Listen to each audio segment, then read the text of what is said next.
week we made a 3-tier tray. It doesn't get any better than that. So put down your tools, guys. It's time for Make or Break.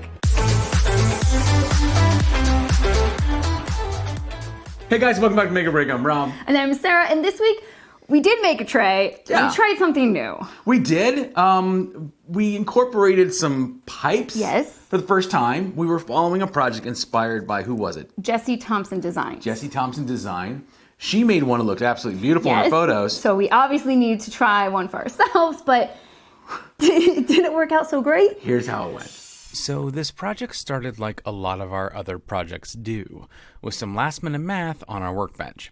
We wanted to make the circular trays from 1x4s and needed to know how many boards to glue up to get each size we wanted. Once we figured that out, Sarah cut all the boards to length on the miter saw, giving us some extra room to cut out our circles. Now that we had all of them cut to size, I sanded down the edges to get rid of any of the tear out that might have kept them from gluing tightly together. Then it was time to grab some clamps and a rack of glue. With the bar clamps laid out, Sarah arranged the pieces until she liked how they looked. Once she was happy with them, she tilted them up on edge and laid on the glue. Then it was as simple as clamping them all together. We repeated the process for the other 2 trays and clamped them with any clamps we could find. The next morning, they were all dried and ready to go. First, I scraped off the excess glue, and then I started sanding again. There were a few knots and gaps that needed filled, so I used some plastic wood filler and let it dry. When they were finally ready, I needed to mark off the circles. To do this, I used a crazy huge compass I found at the local hardly grate for only $7.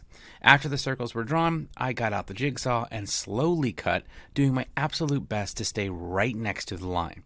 I wanted these circles to look as perfect as possible. And I'll be honest, they turned out way better than I hoped.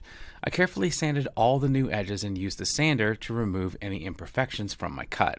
I wanted the edge to have a slight round over, which I did with a sanding sponge off camera. That worked perfectly. Then it was time to apply the finish. We chose this dark walnut, which we thought would look great with a black pipe. I first wiped it on thick and then wiped the excess off with a second rag. And will you look at that grain? That really ended up looking pretty freaking good. Once they were dry, Sarah aligned the iron threaded floor flanges. It's such a hard thing to say, but that's what those things are. And she marked the holes. Then we grabbed some small screws and screwed them in with our screwdriver. Now we're always looking for excuses to use our power tools, but with screws this small, we didn't want to risk stripping them. And it was pretty easy to do by hand. Now this is when we ran into our first problem. You see, the pipes we got had more thread than would fit inside the flange, so I figured I'd just use our handsaw to cut off half the threads, right? The saw worked fine, but when we went to screw them in, they kept giving us trouble. I thought I got all the burrs off, but it simply wouldn't go in. I assumed the threads just needed to be cleaned up a little, so I used this handy bit for our rotary tool called the rotary thread. It's a grinder that's designed to clean out threads.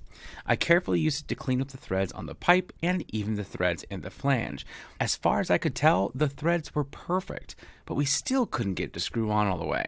Super frustrating. Eventually, we just gave up and decided to screw them on as far as we could and move on.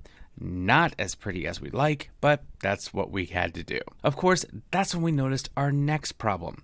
The flanges were not perfect, so even when we did successfully screw in the pipes, they weren't perpendicular to the tray, so our trays weren't going to be perfectly level. Ugh. But there just really wasn't a way to fix that, so again, we moved on.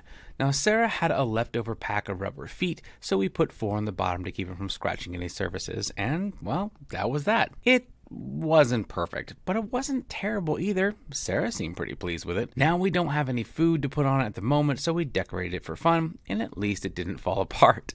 And after a build like this, that feels like a win. Okay, so here's the thing.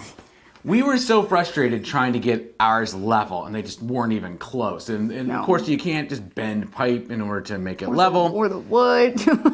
We went back to Jessie's website and looked closely, and it doesn't look like hers is level either, and that made us feel so much better. It does look more polished than ours, and I don't know why. I think she's got like a shiny finish on hers, and I think that would have made it probably look a little prettier and stuff because we have like a matte finish on ours, which I am excited to try it though. Yeah, it works. As you saw, we put all kinds of things on there except for food. And it held those up just fine. We didn't have any food. We'll get food. We'll get some food. We'll have a party, as soon as the pandemic's over. So we should plan a party in, 2028. Oh my gosh. That My would be kid's so going much to be fun. 7.